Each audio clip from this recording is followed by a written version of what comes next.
everyone, and welcome to New Consciousness Review. I'm Miriam Knight, and our guest today is Dr. Louis M. Profeta. Louis practices full-time emergency medicine at St. Vincent Hospital of Indianapolis, and he teaches emergency medicine at Indiana University. He's responsible for their Mass Casualty Preparedness, and he's testified before Congress on this topic.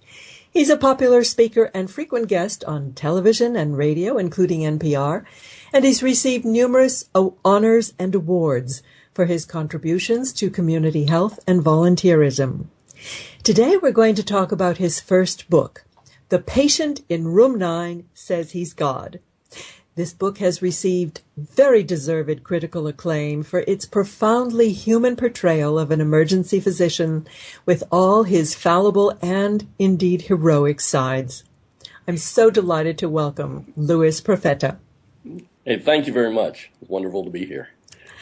Louis, you mentioned that one nun where you practice referred to your book as the most spiritually irreverent thing she had ever read. Though I'm sure this tickled you to bits. Why do you think she said that? Well, I mean, it shows sort of the fallible side of medicine. Also, I think the fallible side of myself and physicians in general, and certainly it doesn't pull any punches. It has its share of obscenity at time, and sort of in your face type of spirituality to it. And I think that's what she was saying. I took it as nothing but a compliment, and she meant it as nothing but a compliment. It's probably my favorite statement about the book, and I think it best describes the book. It's not a touchy-feely book, but at times it is, I guess. Well, considering the number of times I had to grab for a tissue, yeah, but I also laughed a lot. Super. So it's a very well-rounded book from that respect. Thank you. Now, you're often invited to speak on emergency medicine and spirituality. How do you think that these subjects come together? Well, I think as I touched on the book, I think the emergency department is maybe the most spiritual location, maybe the most spiritual environment of medicine that there is. Maybe hospice might be along that lines, but it is the only environment in medicine, and maybe in the world, where literally every single aspect of society shows up at one place at one time, from the ultra-rich to the ultra-poor, from black to white to red to blue to yellow to what have you. Every race, religion, creed, sexuality, orientation, what have you, shows up at one point at one time, often, in rooms next to each other. You may have the CEO of a Fortune 500 company next door to an out-of-control crack addict. So you get to see the entire spectrum of human existence all in one place at one time, and it is remarkable and beautiful and sad and elating all at the same time. What made you go into emergency medicine? I know every Jewish mother does want her son to be a doctor, but not necessarily an ER doctor. I like being the first person to be in contact with the patient. I like the high pace of it, the variety. It seemed like every time I did a rotation in medicine and medical school, I loved each rotation, and it was the only one that seemed to offer me the best of every single world. From everything from a surgical component to a critical care, from pediatric to OB to psychiatric, whatever. It all was right there, and it was perfect for me. I'm an adrenaline junkie too. I think all ER docs are adrenaline junkies to some degree. So, when you were a medical student, you got involved in something called the Kmart bombing. Tell us the story, and it gave you some interesting insights into the circle of life. It's funny that you would bring that up. I happened to have the opportunity to go to the Indianapolis Pacer-Laker game last night, and with my son. And in the stands was the father of a little girl. And I had my son go up and introduce himself to him. And that was really a neat experience for me to have my son walk up and introduce himself to Mr. Bauer, and to sort of see Mr. Bauer's reaction. But when I was in medical school, my wife and I decided to take a camping trip to Canada. And I like to say it was sort of this test trip to see if we were going to be compatible, if we could spend 10 days, 2 weeks out in the wilderness together. And we went shopping, and a couple held the door for us, and they had two beautiful little girls. And as we were walking in, just looking around the store, I happened to peer down the aisle and saw her looking at something, turned my head away briefly, and there was an explosion, and somebody had planted a bomb in a pump toothpaste container, and it had literally sheared this poor girl's hand off and took out her eye. And it was just a horrible situation. And my wife and I and an off-duty firefighter by the name of John Moriarty ran to her aid and sort of stabilized the situation. And it was a profoundly depressing moment in my life to see how sort of the dark side of humanity right there in front of me. Mm-hmm. Well, you can't leave the story there. Keep going. Well, so where do we go from here? So they rushed her to the hospital. They were not able to salvage her hand, and years later, it just so happened that the one of the TV crews came up to me, stopped me in the hospital, and they wanted to talk to me, do an interview. And I thought it was going to be on influenza because we were in the middle of that H1N1 epidemic. And I said, yeah, let me just brush up on flu. And they said, no, it's about the Kmart bombing. And I said, what do you mean it's about the Kmart bombing? And they said, well, it's the 25th anniversary of the explosion. And they informed me that she actually worked in her own hospital, that she was now a physical therapist. She was graduated. I believe she was married at that time and was practicing literally 2 stories up from me. So I got to go upstairs and see her for the first time. And it was the first time I'd seen her since she was 5 years old. And it was remarkable to see how this young girl went from such a tragic event in her life to becoming this incredibly poised and wonderful woman who had now sort of committed her life to becoming a physical therapist, especially a pediatric physical therapist. And it was an incredible, wonderful closure to a very horrible event in my life, and it was incredibly uplifting. And I touch upon that in the book about how the incredible cycle of life comes around, and how something so tragic years earlier can come back to have such a wonderful spiritual sort of feedback loop on your life years later. It was an incredible experience. And last night, just watching my child go up and introduce himself to the father of this little girl was remarkable in itself. It just keeps giving. Yeah. and just these connections just show up in your life. Well, I think they show up in everybody's life. I just don't think that we pay close enough attention to it. I think we're so busy moving around the universe. I once had an aunt that a wonderful godmother, actually, she's in that book, Maria, in the chapter Maria, who used to say, we are creatures of coincidence. And I think all we have to do is just open our eyes a little bit, and it's incredible how much spirituality surrounds us. We just have a tendency to be a little tunnel blind at time, I guess. Mm-hmm. Mm-hmm. Now, you refer to your Jewish background in the book quite frequently. How does being Jewish affect how you relate to the world? Well, it's taught me a profound understanding of guilt. Let's face it, that's a hallmark of our religion. It's like the 11th commandment, thou shalt have guilt. But well, I mean, it shaped me. I mean, it was who I am. It's how I was raised. We like to say that Judaism is the light upon the world, but I think what it means is that maybe it allows you the opportunity to see. My Jewish faith allows me the opportunity to see the good in the world.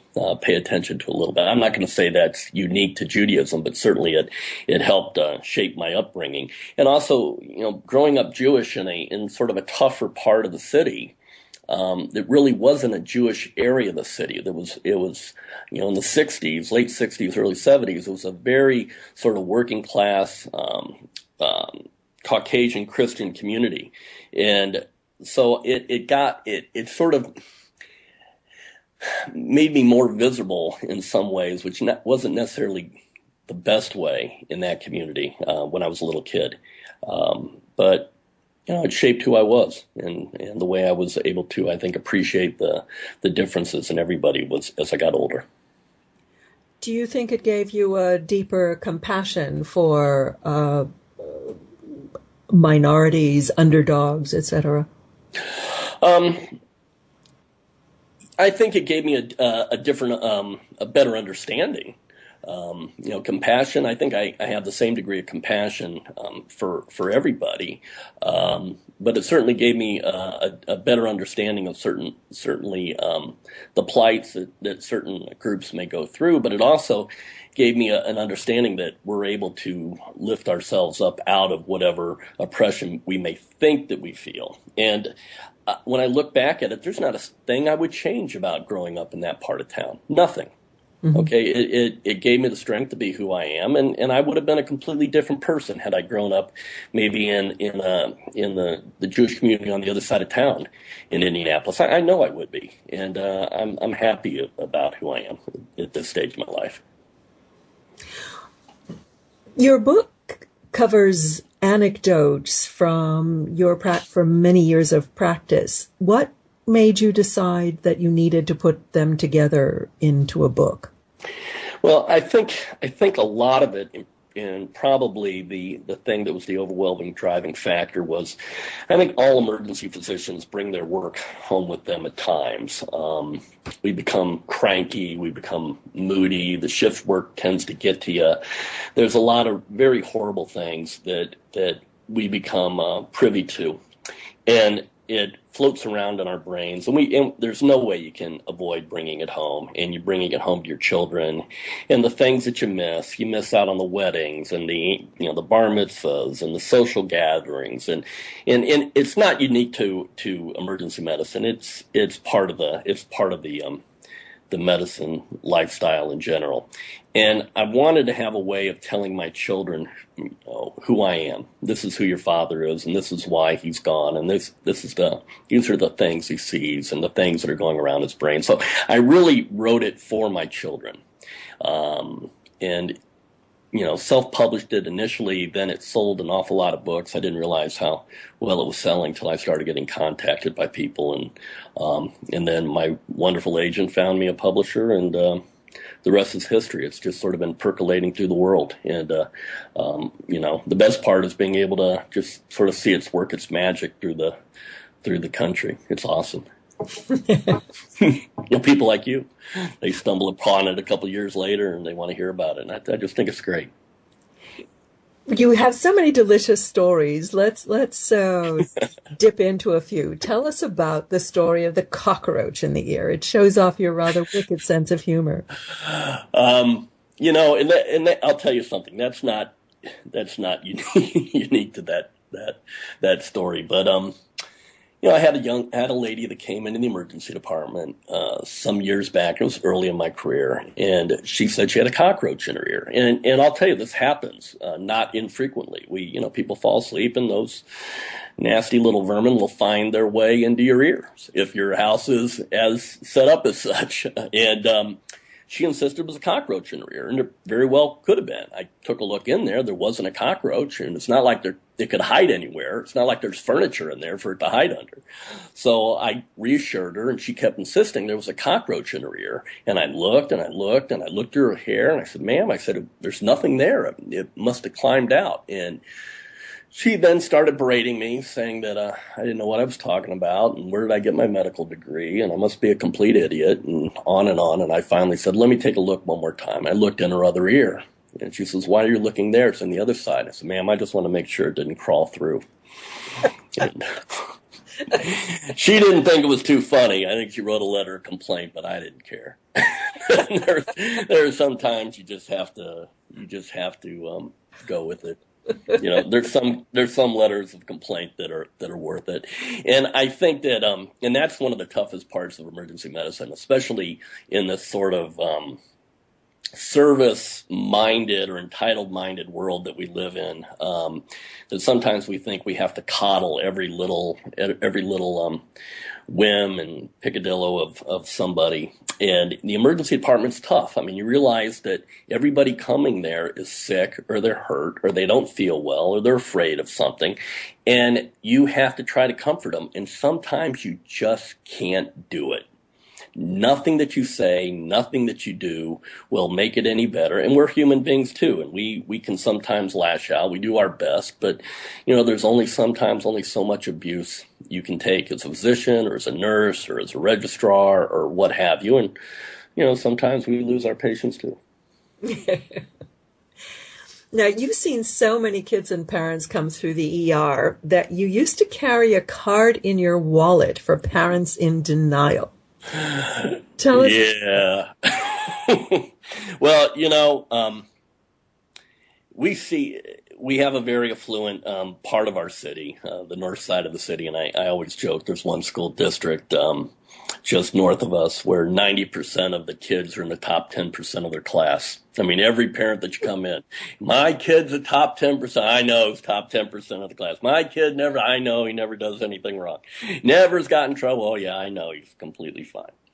And, I would pull that card out. The child would come in, they would be intoxicated, or they'd be strung out on drugs or what have you, be brought in by the police under arrest, and just sort of got tired of hearing it. And I'd just pull out the card and show it to them, and it'd have all the things that they just got done telling me.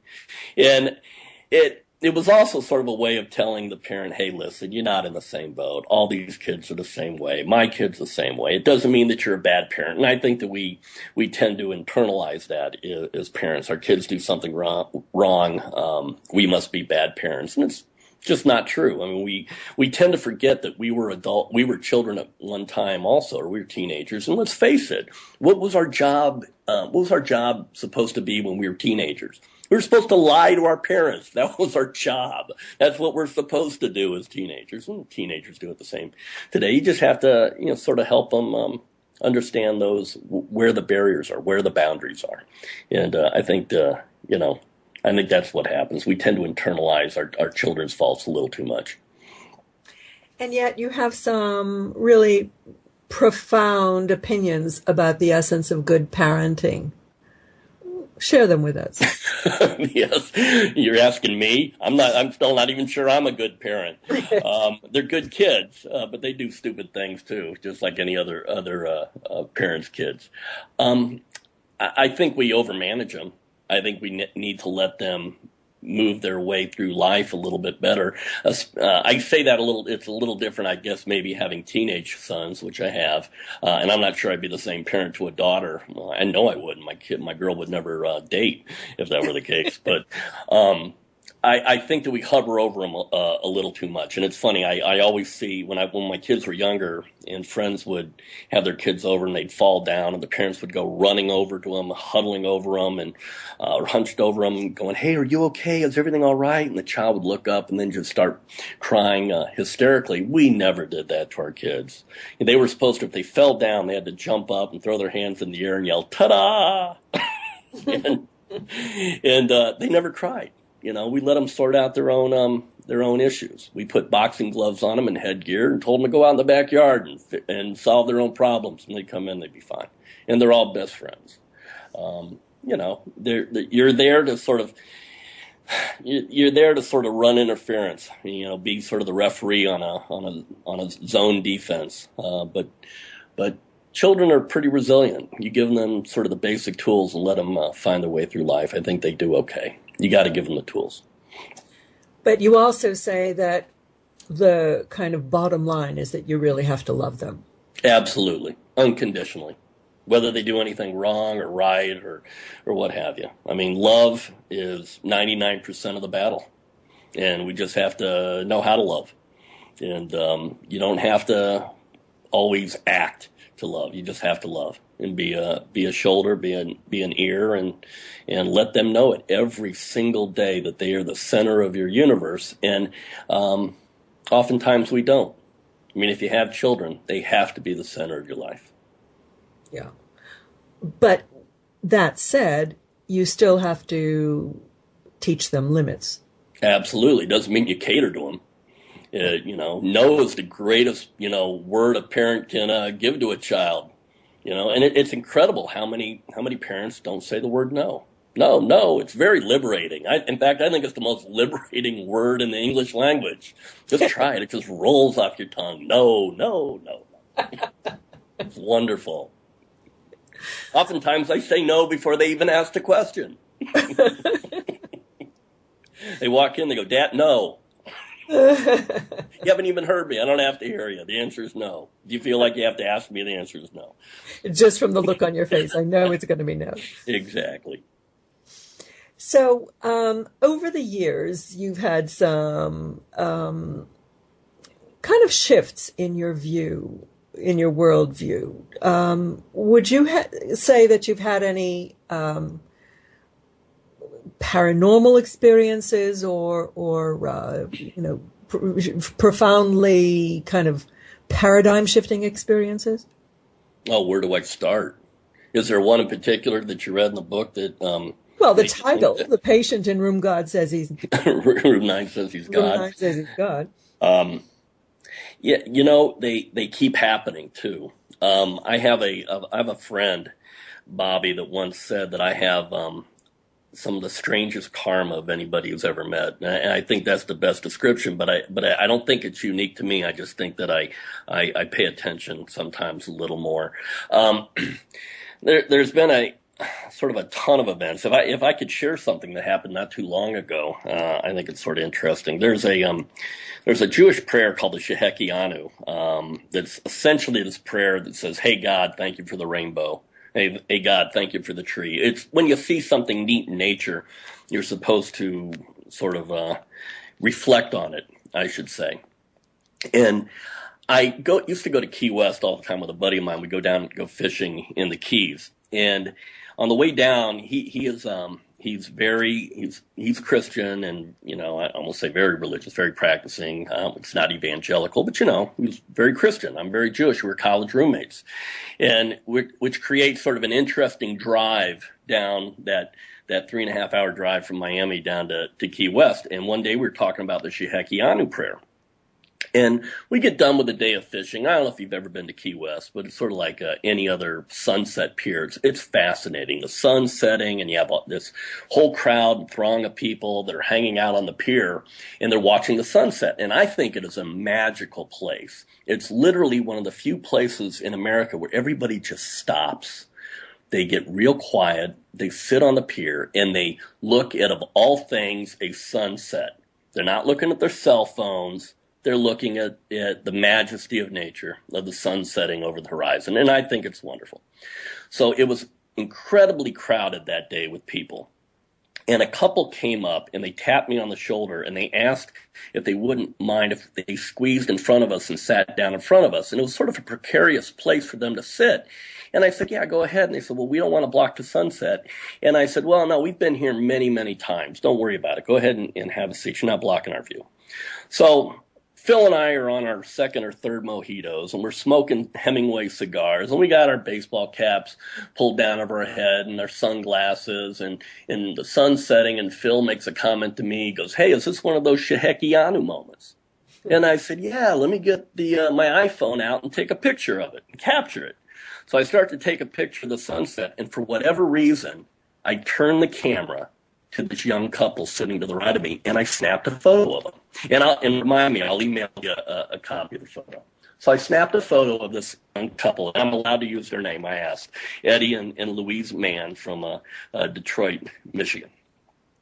So the photo, I'm a horrible photographer, but the photo was really good. It caught them just before they were getting ready to kiss, and the sunlight was catching off to the side, and it was a small seagull and a sailboat in the background, and really probably the best picture I've ever taken in my entire life. And I show Phil the picture, and I get ready to delete it, and I go, man, this picture is just too good. I can't delete this photo. And so I tapped him on the shoulder, after the sunset, and people started getting up and walk away. And I said, listen, I know this is going to sound strange and and sort of maybe voyeuristic, but I took this photo of you guys and it's really good and I don't want to get rid of it.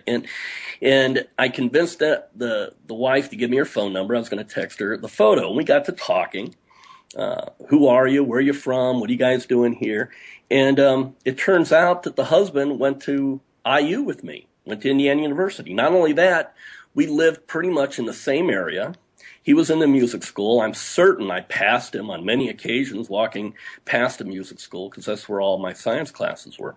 And so we were there at the exact same time. And it doesn't really stop there. The next day I get a text message from the wife saying, hey, they can't see the camera picture on their phone. Would I mind emailing it to her? And I said, sure, no problem. So I emailed the photo to him. A couple days later, I get an email back. Essentially, it was, Dear Dr. Profeta, words cannot express my gratitude for that photograph that you took of my husband and I at Key West. Eddie is dying of a brain tumor, a terminal glioblastoma, and we have been in Duke's Cancer Center for months.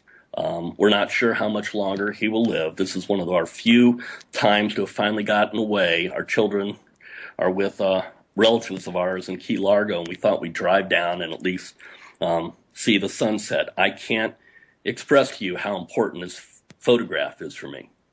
Wow. And I sat there, I could barely read the words. And I emailed it, the copy, forwarded the message on to Phil. And I thought about that Shehekianu moment. The Shehekianu moment wasn't the sunset, it was the couple sitting right there. And to this day, I have no idea why I turned that camera on this couple. And all the little things that had to have happened for that couple to have sat down there at that moment in time with Phil and I, having that discussion, the camera in my hand, and turn and take that picture of him is, I think, beyond magical. And so that's sort of my Shehekianu moment. Now, as a footnote, Eddie is still alive. Amazing. He's, I think, 6 years out from his diagnosis. At that time, they didn't think he was going to have 6 months, let alone 6 years.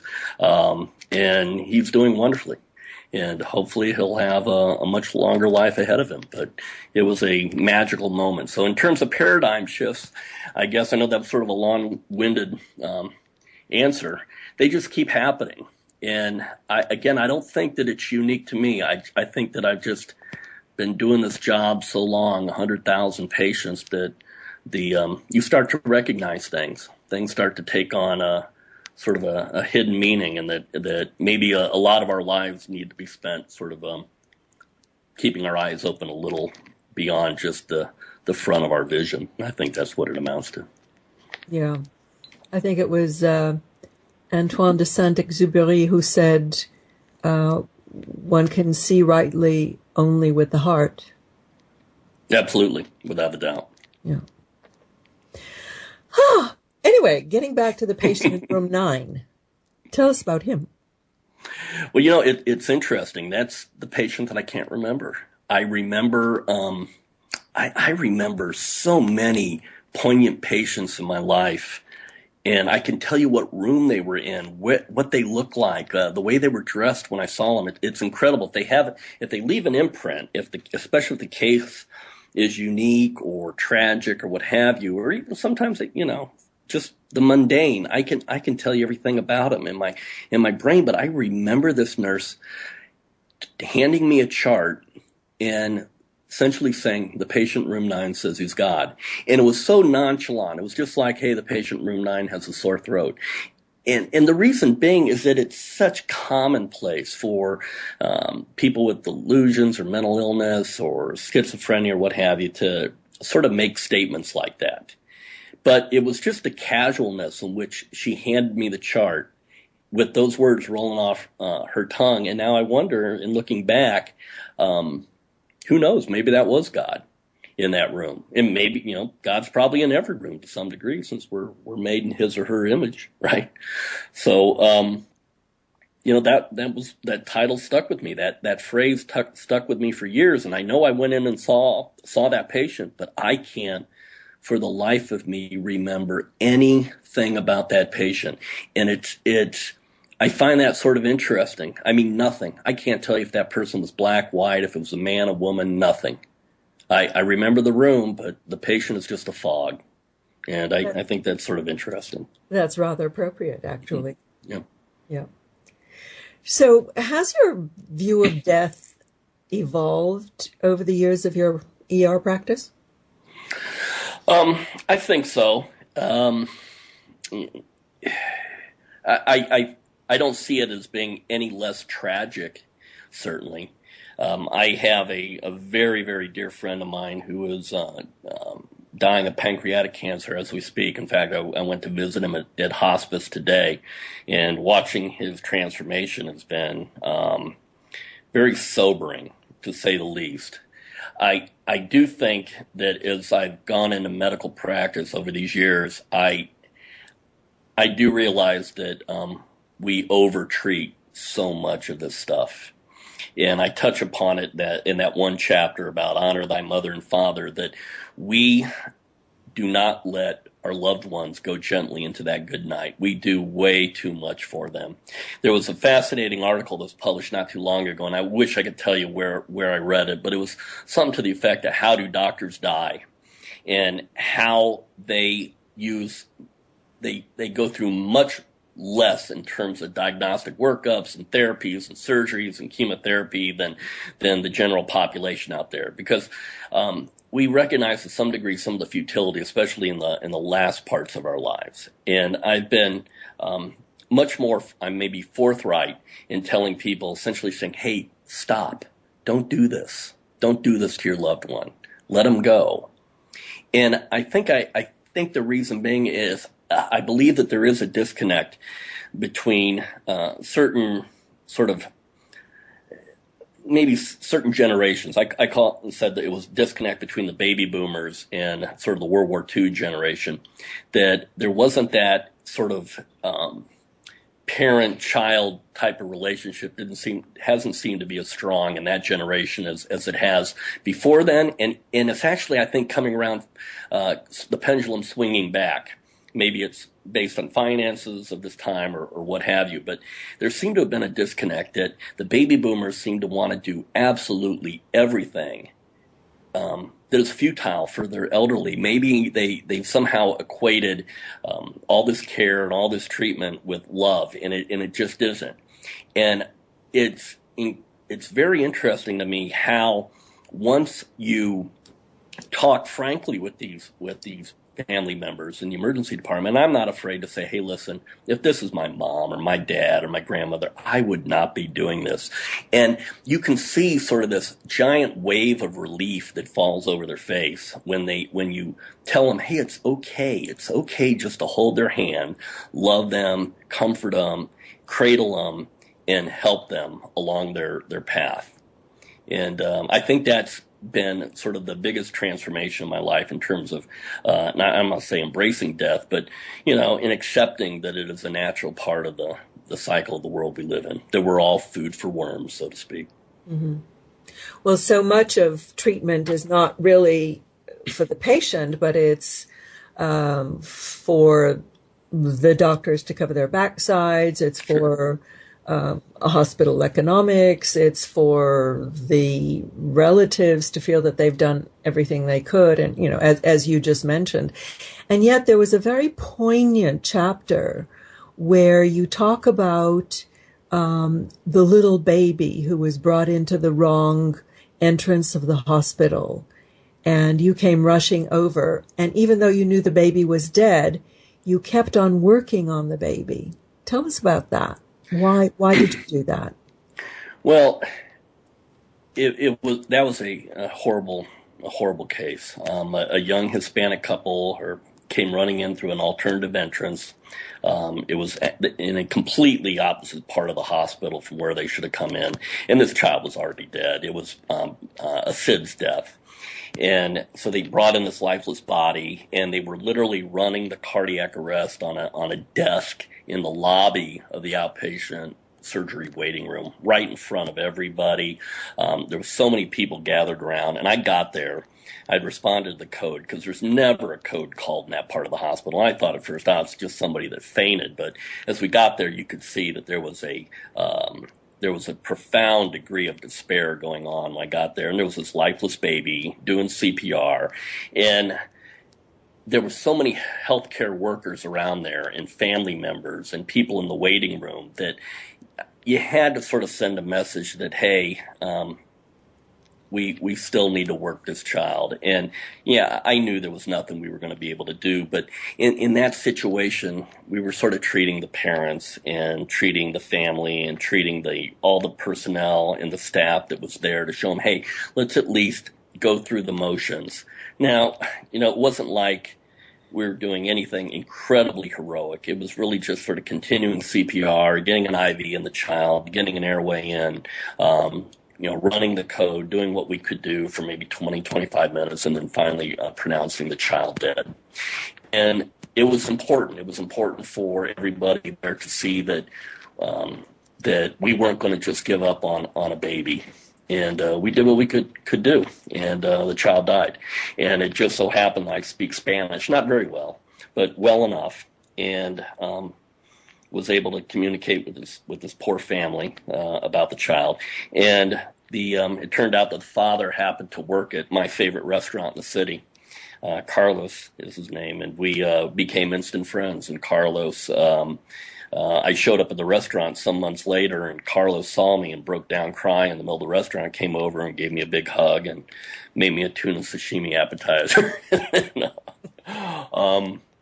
He's done great. He's had other children, and he's picked himself up and has moved past this tragedy. Doesn't love his baby any less, but my kids were small at that time, and so part of me saw myself and the degree of despair I might have felt had this been my child, and so it sort of bothered me deeply, and it should have.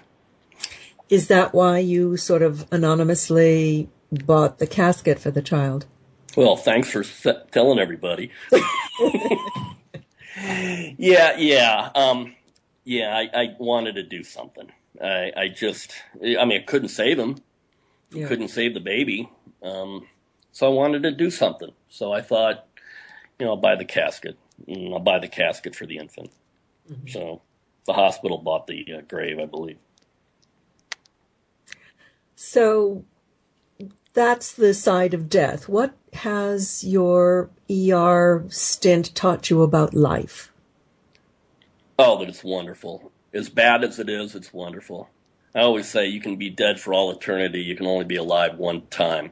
So, if there's one thing that it's also taught me, that the incredible resilience of the human spirit. I am just amazed over and over and over.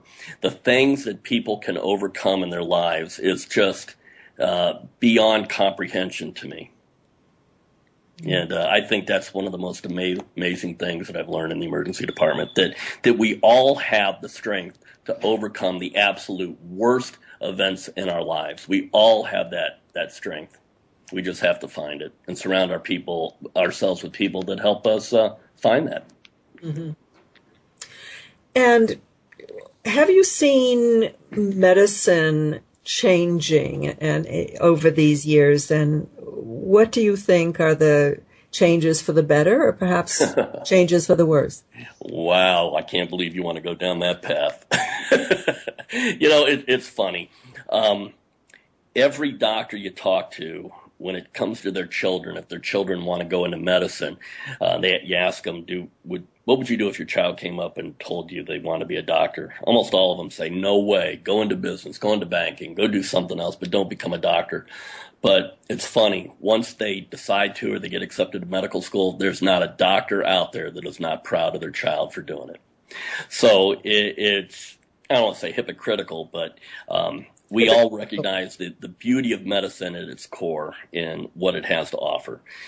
Certainly, sort of the government oversight and things like that have made it much, much harder for us to practice medicine. The legal climate, and you sort of touched on it, whether we want to believe it or not, so much of the cost waste in this country is just from unnecessary testing, and it's not the economy of doing the testing. The vast majority of it is. We don't do it to make any more money. We do it because it's expected of us. About 80% of the problems we see in the emergency department, if we did absolutely nothing, no testing whatsoever, no prescription, nothing, they would be completely fine in the next couple days, and whatever was ailing them would go away.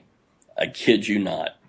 The vast majority of patients would do just fine. But, it's that few that wouldn't, and it compels us to just over-test and over-order. And, friends that I've known that have had wonderful, wonderful careers have one malpractice case, and it devastates them. The emotional toll on them is beyond comprehension, and I think that kind of stuff affects us all. It has a trickle-down effect on all of us in the way that we practice medicine, whether we want to believe it or not. Just things like the electronic medical record that's been mandated, that everybody has to use the computers, documentation, computer ordering. The vast majority of my time is spent in front of a computer screen now. I'd say for every minute of patient contact time I have, I've got to spend 10 to 15 minutes in front of a computer. And that is the thing that bothers me. It bothers, I think, all of us the most about medicine, is that we have to spend so much of our time sitting in front of a computer screen as opposed to sitting in front of you. And I think that is the thing that bothers almost all physicians universally more than anything else. And I wish we could get back to a time where I could sit and talk to you as a patient. And that's the thing that all patients complain about. They say, well, my doctor doesn't spend any time with me. Well, you know what? Come and shadow me for a day, and I'll show you why I don't spend any time with you. Because I've got to run and sit in front of a computer screen for 15 minutes for every single patient I see. 15, 20 minutes. It's incredible. So, do you see any alternative to that? Not right now. I don't. I mean, trash the whole system. That's about it. Go back to paper charts. Lower our expectations as a people. Another sort of interesting thing I've seen transpire is I keep a couple leather-bound volumes in my office of thank you letters, thank you cards from patients over the years, for saving their lives, for doing X, Y, and Z. People don't write thank you letters anymore. It's incredible. And that is one of the most rewarding things for an emergency physician. All of our docs will tell you they go back and they look at these letters, and they'll have the worst days of their lives. And they'll go and they'll open up their little books and they'll flip through the thank you cards, and it'll reaffirm to them the joy of medicine and why they went into it. And it's sad, but people don't do that anymore. They just don't. And I don't know if it's the fact that we email so easy, but then they don't even do that. But it's still some of the most special possessions I have in my entire life is on my bookshelf. I have a little drawing written by this little boy. It's a color cartoon or little color stick figure, and it essentially says, "Dear Dr. Profeta, thank you for allowing my daddy to spend Christmas with us." Probably the most special thing I have in my office, other than a picture of my family, is that little piece of paper in crayon. And we don't do that. We don't write thank you letters, but I guarantee that all the docs will get complaint letters, and mostly about billing, or people will write and complain, usually around the time they get their bill, and they think it's a way of getting away from paying their bills. They call and complain or write letters and complain. And we're human beings too. Our nurses are human beings, and this is a really tough job, and just simple things like that. Well, I think that comment about being grateful to people and showing people your gratitude is a comment that could be applied absolutely across the board in our lives. We just don't take the time to thank people for the small things. Oh, absolutely. Absolutely. We just expect too much. And I think another thing we do, and I sort of touched on this in the book also, is that we tend to internalize every time somebody does not treat us like we're gods, whether it's at Starbucks or the gas station or what have you, that we don't know what is going through somebody's heart at the time they hand you your cafe, mocha, latte, venti, whatever they're giving you at that time. You don't know if they've got a sibling that's suffering through ovarian cancer, or if they've gone bankrupt, or if their spouse has left them, or if there's a child with a drug addiction problem. And just because they don't smile or they don't fawn over you doesn't mean it's always about you. And instead of offering up that person a smile or a big grin, or to thank them or compliment them, we tend to internalize their dismissive attitudes at times. And I think that as a society, we've gotten sort of a little selfish about that stuff. And if you look around, you'll notice that the people that tend to be the most happy in the world tend to be the ones that do approach life in that regards. And just, a smile here and there for the people that take care of you, that do the mundane things for you, a thank you, a compliment, and not sweating the little stuff, I think goes a long way to make you happy in the long run. I think in the last chapter of your book, you made another really important observation. It was when you were on a camping trip and were looking at friends of yours taking videos instead of taking in the sights. Tell us about that. Well, that chapter was called "Can You See God Through a Video Lens?" or you can't see God through a video lens. And if you recall, just a little bit ago, I told you a story that I think you can see God through a video lens. So there's a perfect example of a paradigm shift in my life. But especially in the tech generation and the iPhone generation, how everybody has their heads buried into that little glass, screen instead of looking around at the world around you. We saw an incredible thing in nature, and all a couple of my buddies wanted to do was, I can't believe we didn't have a camera. And I said, you have to see something like that. You can't just be engaged in something through a camera lens, because you lose so much of the sensation of everything around you, the smell, the sound, the dust kicking up from your child sliding into second base, all the gentle rustling, the gentle unease that occurs, or all the other magic that occurs around that photo. And I think one of the things that used to make my wife and I laugh the most was when our kids were little, we would go to these, convocations with the kids in some school play or something like this, and you'd see all these parents with their video cameras and their cameras all, jostling for a position in front of the auditorium. And honest to God, it looks like a herd of water buffalo trying to get up to the watering hole. I mean, just jostling for positions. We would sit and laugh. We'd sit in the back and we'd just watch the whole thing unfold. And I think that they miss the real magic, and they're not in the moment. And you have to be in the moment. You have to be connected with your spouse. You have to be holding their hand. You have to be looking at them, sharing smiles, sharing the whole moment, not just staring through the video lens. So that was, I think, the point of that chapter. I remember Neil Donald Walsh once talking about intimacy, and he said that the real meaning of intimacy is into me, see, look to me. Yeah. Well, I'm afraid that kind of brings us to the end of our time together. We've been speaking with Dr. Louis M. Profeta about his book, The Patient in Room 9 Says He's God. Louis, do you have a website for the book, or? Oh, just Amazon. I'm a simple kind of guy. Or your website, right? Right. Absolutely. Or whatever bookstore. It's just go through the world, go to Kindle, pay, buy it used. Pass it around. I always say it's a great bathroom book. Do you have a parting message for our listeners? Enjoy every day. You only get, you have all of eternity to be dead. You only have one chance to be alive. Don't waste your heartbeats being angry. Don't sweat the little stuff, okay? Bad. You want to know what bad is? Come and spend a day with us in the emergency department. Everything else is just gravy. Enjoy it. Enjoy the ride through life. And I hope they will take the time to enjoy your book.